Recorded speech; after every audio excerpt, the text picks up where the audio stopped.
বন্ধুরা, আরেকটি নতুন মালায়াম ক্রাইম থ্রিলার মুভি নিয়ে চলে এসেছি। আমাদের চ্যানেলের সদস্য না হয়ে থাকলে অবশ্যই ভিডিওটি লাইক করে চ্যানেলটিকে সাবস্ক্রাইব করে সদস্য হয়ে যান এরকম নতুন মুভি এক্সপ্লেন পাওয়ার জন্য। মুভির শুরুতে আমাদের দেখানো হয়েছে একজন পলিটিশিয়ানকে, তার নাম ছাত্রা। সে রাতে বসে ড্রিঙ্ক করছিল তার বন্ধু এবং তার বাড়িতে কাজের লোকটির সাথে। ভেতর থেকে তার দাসী আসে, তার নাম পদ্মানি। আসলে পদ্মানির হাজব্যান্ড আগেই মারা গিয়েছিল। এরপর পদ্মানির সঙ্গে ছাত্রার অ্যাফেয়ার চলছিল। এমন সময় হঠাৎ জঙ্গল থেকে গুলির শব্দ শোনা যায়, যা শুনে তারা গিয়ে দেখে যেখানে একজন মাস্ক পরা লোককে দেখতে পায়। ওই মাস্কম্যান ছাত্রার কাছে এসে তাকে মেরে ফেলে সেখান থেকে পালিয়ে যায়। এর পরের সিনে আমাদের এই গ্রামে বাসু নামের এক পুলিশ কনস্টেবলকে দেখানো হয়েছে। সে সবেমাত্র ট্রান্সফার নিয়ে এখানে এসছে। গ্রামে আসার পর সে নিউ জয়েনিংয়ের জন্য পুলিশ স্টেশনে যায়। ওখানকার সিনিয়র অফিসার বলে যে এখানে খুব তাড়াতাড়ি ইলেকশন হবে, আর ইলেকশনের শুরু হওয়ার আগে পুরো গ্রামটা ঘুরে নেওয়া উচিত তোমার, যাতে তুমি সমস্ত জায়গায় খোঁজখবর রাখতে পারো। তারপর সিনিয়র অফিসার তাকে গ্রাম দেখানোর জন্য রানা নামের এক পুলিশ অফিসারকে ফোন করে এবং পুরো গ্রাম ঘুরে দেখাতে বলে। গ্রাম ঘুরতে ঘুরতে তারা দুজনে একে অপরের সম্পর্কে বলে। ঘুরতে ঘুরতে তারা হসপিটালে পৌঁছায়। সেখানে জানতে পারে যে পলিটিশিয়ান ছাত্রার ওপর কেউ অ্যাটাক করেছে এবং তাকে হত্যা করেছে। তারপর রানা ছাত্রার লোকেদেরকে পুলিশ স্টেশনে বয়ান দিতে বলে। তখনই রানা ইনফরমেশন পায় যে জঙ্গলে কিছু লোক ইলিগাল ড্রিঙ্ক তৈরি করছে। তখন রানা তার টিম নিয়ে জঙ্গলে চলে যায়, সাথে বাসুও যায়। এরপর বনের ভেতরে গভীরে গেলেই যারা ড্রিঙ্ক তৈরি করছিল তাদেরকে দেখা যায়। এভাবেই নিঃশব্দে যখন পুলিশের টিম তাদেরকে গ্রেফতার করতে যাচ্ছিল, তারা আগেই বাসুর পা কোনো এক ট্র্যাপে আটকে যায় এবং সে জোরে চিৎকার করতে থাকে, যা শুনে ড্রিঙ্ক প্রস্তুতকারীরা বিষয়টি জানতে পেরে সেখান থেকে পালিয়ে যায়। এরপর রানা বাসুর পা থেকে ওই ট্র্যাপ বের করে এবং তাকে আয়ুর্বেদিক ট্রিটমেন্ট নিতে বলে। এর পরের দিনে ছাত্রার লোকেরা পুলিশ স্টেশনে বয়ান দিতে আসে। তারপর সিনিয়র অফিসাররা ওই রাতের ব্যাপারে জিজ্ঞাসা করে এসব কি করে হয়েছে। ছাত্রার লোকেরা বলে যে ছাত্রা ড্রিঙ্ক করছিল। তখনই জঙ্গল থেকে গুলি চলার শব্দ শোনা যায়, আর আমরা যখন গিয়ে দেখি তখন ওই মাস্কম্যান ছাত্রাকে মেরে দিয়েছিল। সবাইয়ের একই বয়ান হওয়ার কারণে কিছু ঠিকঠাকই ইনফরমেশন পাওয়া যাচ্ছিল না খুনি কে। ছাত্রার লোকেরা পুলিশ স্টেশনে এসে ইন্সপেক্টরের উপরে চাপ সৃষ্টি করে। এরপর জানা দরজা বন্ধ করার পর পদ্মানি এবং ছাত্রার লোককে মারধর শুরু করে, কিন্তু তারাও একই বয়ান দেয়। এখন একই দিনে ছাত্রার দুই ছেলে গ্রামে আসে তার বাবার মৃত্যুর প্রতিশোধ নিতে। একটা ছেলে কথা বলতে পারে না এবং আরেকটা ছেলের মেয়ের মতন কণ্ঠ। তারা একটা দোকানের সামনে দাঁড়িয়ে স্মোক করছিল। দোকানের মালিক লোকজনকে ছাত্রাকে নিয়ে খারাপ কথা বলছিল এবং তার বাবার কথা শুনে রেগে গিয়ে দুজনেই দোকানের মালিককে বেধড়ক মারধর করে এবং গ্রামবাসীদের ওপর আধিপত্য বিস্তার করে। সেই রাতে বাসু এবং রানা একসাথে বসে ড্রিঙ্ক করছিল। তারা দুজন তাদের অতীতের সম্পর্কে বলে। বাসু তার অতীতের সম্পর্কে বলতে শুরু করে। এখান থেকে সিন ফ্ল্যাশব্যাকে যায়। বাসু যখন ছোট ছিল তার মা তখন তাকে একা বাইরে যেতে দেয়নি বা খেলতেও যেতে দিত না, আর তার মা তাকে ভয় দেখাতো, বলতো যে যদি তুমি একা বাইরে যাও একটা লোক এসে ধরে ফেলবে। এই কথা শুনে বাসু সবসময় ভয় পেত। এখন বাসুর বাবা মা নাটকের দলে কাজ করত এবং বাসুকেও সাথে করে নিয়ে যেত। সবাই বাসুর বাবা মায়ের নাটক খুবই পছন্দ করত, কিন্তু কিছু লোক ছিল যারা তাদের নাটক দেখে জেলাস হতো, কারণ তারা যখন নাটক করতো তখনই এত লোক জড়ো হয়ে দেখতো না তাদের নাটক। আর সমস্ত লোকেরা বাসুর বাবা মায়ের নাটক দেখতে পছন্দ করত। তারপর নাটক শেষ করে যখন তারা তিনজন বাড়ি ফিরছিল তখন পথে আরেকটি নাটকের দল এসে, আর এখানে শুরু হয় ওই নাটকের দল আর বাসুর বাবার সাথে ঝগড়া। এতে বাসুর বাবা তাদের মারধর করে সেখান থেকে তাড়িয়ে দেয়। তারপর বাড়ি এসে তার মা বাবাকে ধমক দেয় যে সবকিছু নিয়ে এত মারামারি করা ভালো নয়, কিন্তু বাসুর বাবা রেগে গিয়ে তাকে মারতে শুরু করে। এরপর বাসুর মা বাসুর কাছে এসে বলে যে তুমি যতই বড় হয়ে যাও না কেন, কাউকে কোনো কিছু রাজি করানোর জন্য জোর করবে না কোনোদিন। তার মায়ের কথা শুনে বাসু আজ পর্যন্ত কারোর সাথে ঝগড়াও করেনি এবং সবার সাথে বন্ধুত্বপূর্ণ আচরণ করেছে। এখন সিন প্রেজেন্টে আসে, যেখানে পুলিশ স্টেশনে তার মার্ডারে পোস্টমর্টমের রিপোর্ট চলে আসে আর জানতে পারা যায় যে ছাত্রাকে কোনো ধারালো ছোঁছলো জিনিস দিয়ে মারা হয়েছে।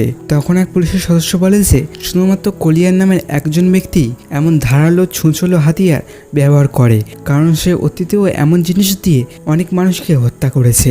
রানা তার সিনিয়রকে বলে যে কোরিয়ান বনে থাকে এবং ছাত্রার সাথে তার কি সম্পর্ক, যার উপরে তার সিনিয়র বলে যে সম্ভবত অন্য কেউ ছাত্রাকে মার্ডার করার জন্য কলিয়ানকে টাকা দিয়েছিল। অন্যদিকে ছাত্রার দুই ছেলে একই জায়গায় যায় যেখানে তার বাবা মারা গিয়েছিল এবং তারা এভিডেন্স খুঁজছিল। তারপরে তারা একটি মাচিসের বক্স পায় যাতে সামান্য গাঁজা ছিল।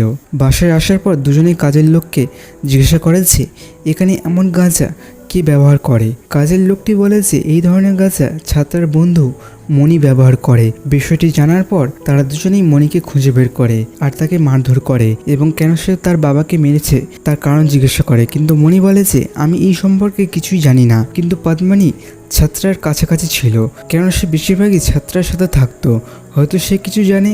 এদিকে মাবালি যে ছাত্রার রাইট হ্যান্ড ছিল সে একটা লোককে ডেকে বলে এই কেস তাড়াতাড়ি সলভ করো, নয়তো আমি সিটে বসতে পারবো না। আর নয় তুমি একটা কাজ করো, কোনো লোককে বেশি টাকা দিয়ে স্যালেন্ডার হতে বলো যাতে এই কেসটা তাড়াতাড়ি ক্লোজ করা যায়। আর এই কাজটা যদি তুমি করে দাও তাহলে আমি তোমাকে একটা ছাত্রের জমি আর একটা বাড়ি লিখে দেবো। ওই সময় ছাত্রের দুই ছেলে পদ্মিনীর কাছে যায়। তখনই আমরা দেখি যে ওই পুলিশ স্টেশনে শঙ্কর নামে একটা লোক এসে স্যালেন্ডার করে এবং সে একই ধরনের অস্ত্র দেখায় যেটা পোস্টমর্টমে প্রকাশ করা হয়েছিল। পুলিশের টিম শঙ্করকে জেলে ঢুকিয়ে দেয়। এদিকে মাবালি ওই লোককে বলে যে তুমি খুব তাড়াতাড়ি কাজ করে দিয়েছো।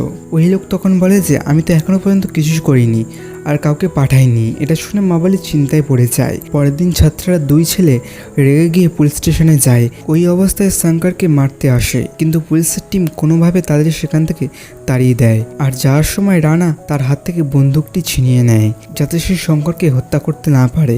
এবং রানা বলে যে আপনি শঙ্করকে হত্যা করতে পারবেন না, আইনি শাস্তি দেবে। বাসু সেই রাতে নাইট ডিউটিতে ছিল এবং বাসু শঙ্করকে জিজ্ঞাসা করে যে কেন সে নিজে স্যারেন্ডার করেছে এবং সে কারোর চাপে পড়ে স্যারেন্ডার করেছে কিনা। তারপর শঙ্কর তার ফ্ল্যাশব্যাক বলে। ছাত্রা আর সে বনে তাস খেলছিল, তখনই শঙ্করের মেয়ে তাকে খুঁজতে সেখানে চলে আসে। তার মেয়ে তাকে অনেক বকাঝকা করে আর বলে যে আমি তোমাকে বনে বারবার খুঁজতে পারবো না। শঙ্কর বলে যে তোমার এই বনে আসা উচিত হয়নি, এখানে অনেক বন্য প্রাণী রয়েছে। এখন আমরা দেখি যে শঙ্কর আর তার মেয়ের জীবন খুবই ভালো চলছিল এবং তার মেয়ে তার যত্ন নিত, কারণ তার মা আগেই মারা গিয়েছিল।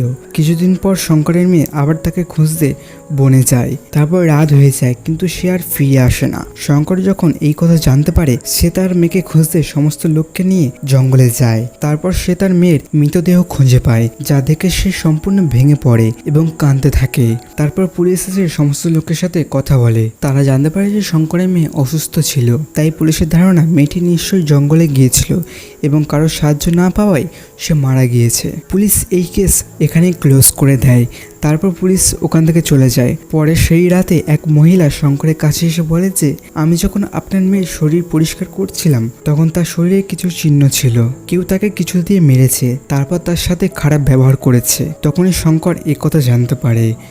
সেই রাতে তার মেয়ে যখন তাকে খুঁজতে জঙ্গলে এসেছিল তখন ছাত্রা ও তার লোকজন ছিল, শঙ্কর ছিল না। তাই তার মেয়ে সেখান থেকে ফিরে আসছিল, কিন্তু মাঝপথে রানা তাকে একা পেয়ে তার মেয়ের সাথে বাজে ব্যবহার করে। এরপর রানা ছাত্রা ও তার লোকজনের কাছে গিয়ে তাস খেলতে থাকে এবং শঙ্কর বাসুকে বলে যে আমি ছাত্রাকে হত্যা করিনি, আমি অপরাধ স্বীকার করেছি যাতে রানাকে এখানে মেরে ফেলতে পারি এবং সুযোগ পেলে রানা আমাকেও মেরে ফেলবে। এখন পুরো ঘটনা জানার পর বাসুর খুবই খারাপ লাগছিল যে পুলিশ তাদের সুরক্ষার জন্য রয়েছে এবং তারা এইসব কাজ করছে। ওপারে পদ্মানির সাথে বসে ড্রিঙ্ক করছিল রানা। এখানে জানা যায় যে পদ্মানি রানাকে দিয়ে ছাত্রাকে হত্যা করিয়েছে, কেননা সে প্রতিশোধ নিতে চাইছিল। আসলে একদিন পদ্মানির হাজবেন্ড জঙ্গলে গিয়েছিল আর ছাত্রা পদ্মানির হাজবেন্ডকে জঙ্গলে মেরে ফেলেছিল। ছাত্রা বাড়িতে আসার পর পদ্মানিকে তার দাসী বানায়। তার কিছুদিন পর পদ্মানি জানতে পারে যে ছাত্রাই তার হাজবেন্ডকে মেরেছিল, আর তখন থেকেই পদ্মানির মনে মনে প্রতিশোধের পরিকল্পনা জেগে ওঠে। এখন প্রেজেন্টে মাবালি সেখানে চলে আসে, সবকিছু জানতে পেরে যায়। এটা দেখে পদ্মানি পলিটিশিয়ান ছাত্রার সিটের অফার দেয় তাকে। মাবালিও রাজি হয়ে যায়। অন্যদিকে ছাত্ররা দুই ছেলে মাবালির কাছে আসে আর তাকে মেরে ফেলে, কারণ তারা জানতে পেরেছিল যে এই ষড়যন্ত্রের পেছনে মাবালিও রয়েছে। অন্যদিকে থানায় সিনিয়র অফিসার রানাকে বলেছে শঙ্কর নিজে তার অপরাধ স্বীকার করেছে, কিন্তু কোর্টে এইসব কি করে প্রমাণ করব। তখনই রানা আইডিয়া দেয় যে আমরা কোলনের সাহায্য নেব। এরপরই রানা কোলনের সাথে দেখা করতে তার ঘাঁটিতে যায় এবং তাকে বলে যে পুলিশ স্টেশনে এসে শঙ্করকে মেরে ফেলতে, তাকে বাইরে বেরোতে তারা সাহায্য করবে। কোলন রাজি হয় না। আসলে রানা চেয়েছিল যে কোলন শঙ্করকে মেরে ফেলবে আর রানা কোলনকে মেরে ফেলবে, কারণ একদিন না একদিন একজন সিনিয়র অফিসার আসবে এবং এই ঘটনা লিক হয়ে যেতে পারে। আর এর মধ্যে কোলনও জড়িত, তাই রানা তাকে মারতে চায়। রানা তখন তার টিম নিয়ে কলনকে ধরে নিয়ে যায় পুলিশ স্টেশনে। এদিকে পুলিশ স্টেশনে রানা ভাবছিল শঙ্করকে কিভাবে মারা যায়। এর সাথে সে বাসুকেও বেঁধে রেখেছিল, কেননা শঙ্কর বাসুকে সব সত্যি বলে দিয়েছিল। এরপর রানা তার সমস্ত পুলিশকে কোথাও পাঠিয়ে দেয়। শঙ্করের সাথে কলনকেও মারতে শুরু করে রানা। তখনই বাসুর হাত খুলে যায় এবং রানার সাথে মারপিট শুরু করে। এর মধ্যেই ছাত্ররা দুই ছেলে পুলিশ স্টেশনের সামনে এসে বোম ফেলতে থাকে। তারা যখন বোম ফেলছিল তখন আগুন ঠিকরে এসে পড়ে তাদের বোমের মধ্যে, আর সেটা ফাটার কারণে একটা ভাই মারা যায় আর দ্বিতীয় ভাই পুলিশ স্টেশনের ভেতরে গিয়ে শঙ্করকে গুলি মারতে থাকে। তখনই বাসু বলে, তোমার বাবাকে শঙ্কর নয় কলন মেরেছিল, কিন্তু বাসুর কথা সে শোনে না, ফলে সে রেগে গিয়ে গান নিয়ে সবাইকে মেরে ফেলে। এখানে বাসু কিন্তু সবসময় রেগে থাকতো, কিন্তু সে প্রকাশ করতে পারতো না। আর এখানেই এই মুভিটি শেষ হয়ে যায়। আই হোপ আমার এক্সপ্লেশনটি ভালো লেগেছে। আর এক্সপ্লেশন ভালো লাগলে ভিডিওটিকে লাইক করে চ্যানেলটিকে সাবস্ক্রাইব করতে ভুলবে না মুভির এক্সপ্লেশন পাওয়ার জন্য।